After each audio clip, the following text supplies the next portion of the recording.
بقى في الفرن اهوت اول ربع ساعه زي ما انا قلت لكم، اول ربع ساعه والكيك بيستوي ما تفتحيش خالص، هيديك الطريقه الجميله اللي انتوا شايفينها الهشه الحلوه دي.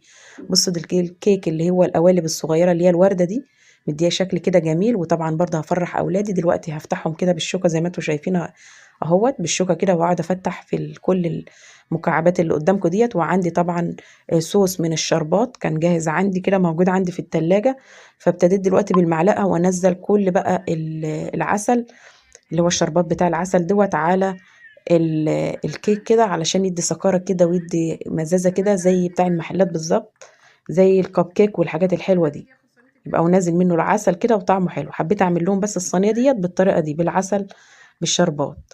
هبتدي بقى الصواني التانية عادي هخرطها كده وخلاص، مش هحط فيها اي حاجة ومش هزين. لو انت بقى عايزة تحطي صوص الشوكولاتة، هتسيحي طبعا صوص الشوكولاتة في كذا فيديو انا عاملاه قبل كده لتسييح صوص الشوكولاتة.